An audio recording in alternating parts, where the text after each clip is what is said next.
Hello. Let's look at the growth of reading and writing in the colonies.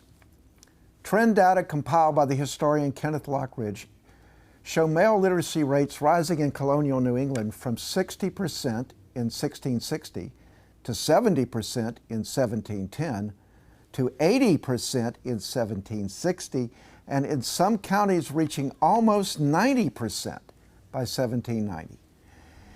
In the mid-Atlantic and southern colonies, male literacy in the non-slave population stood at roughly 67% throughout the 18th century. Not bad when compared to England's male literacy rate of 60% in the same century.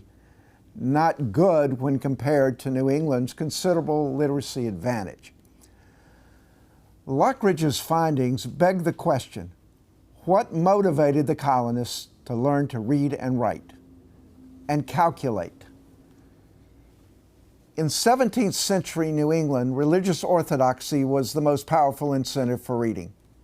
For the Puritans of the Massachusetts Bay Colony, later the province of Massachusetts, the King James Bible charted the course of a life well lived according to God's ordinances, a life manifested by faith and the practice of piety, righteousness, sobriety, honesty, and industriousness in one's daily life.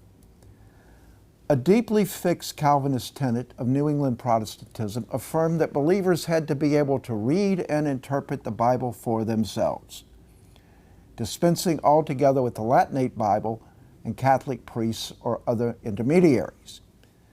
Literacy, at least the ability to read passages in the Bible, was essential to membership in the colony. The Old Deluder Satan Act of 1647 admonished the Puritans of Massachusetts that anyone purporting to be an authority on the Scriptures was likely to be the old deluder himself, in the disguise of a priest or righteous intermediary.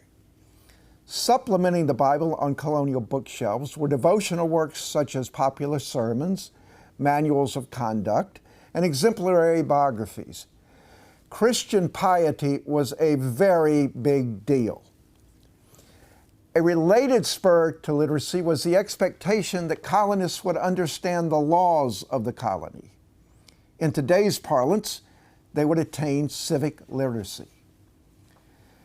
Puritan legislators in Massachusetts passed an education law in 1642 that charged parents with responsibility to ensure their children's ability to read and understand the principles of religion and the capital laws of this country.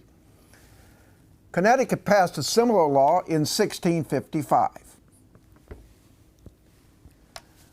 Home, farm, and shop were educative sites where colonial children learned farm management, craft, and domestic skills through first-hand contact with actualities, to borrow an apt phrase from John Dewey. The home was also a site of focused literacy training, where many parents, siblings, and local elders systematically taught young children to read. Occasionally, a New England goodwife would teach reading in her kitchen for a small fee. This arrangement was called a dame school. What spurred literacy in the middle colonies and the South, where the religious motivation was more subdued in comparison with Puritan New England? Primarily, the answer is commercial activity.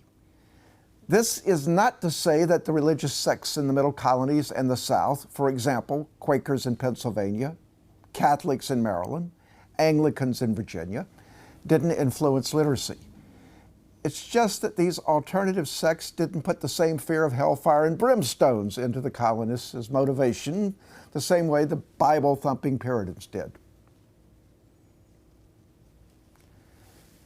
Historians use the term composite farms to describe the growing number of semi-subsistence rural homesteads that produce for the needs of the farm family as well as for the exchange of the farm's surplus for consumer goods, rum, cloth, salt, buttons, hats, which were sold by village shopkeepers and often originated in the bustling port towns of the colonies and even beyond, in the West Indies and Europe.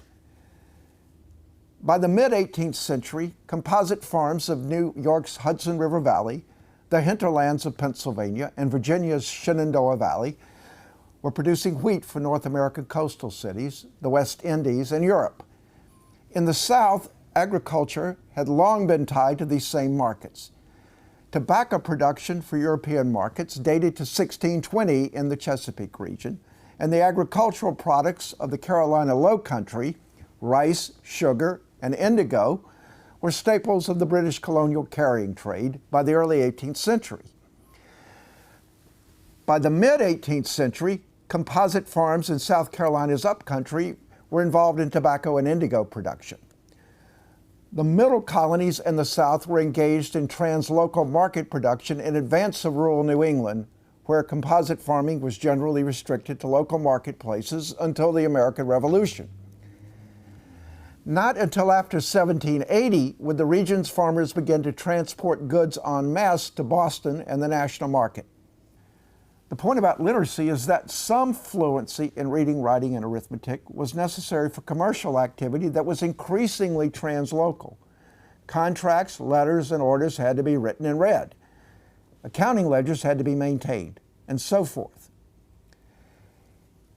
Even in New England, where the reins of Puritan governance were loosened in the 18th century, the prospect of success in commercial life, not religion, increasingly supplied the motive for colonists to pursue a basic education. Throughout the colonies, a variety of schools arose in the 17th century to meet the needs of individuals launching into commercial activity. Only in the South was schooling laggard. In our next episode, we take up the institutions of colonial education, beginning with the Puritans and the religious foundations of 17th century schools, then looking at schools of the 18th century when they were a practical, secular means for entry into commercial life.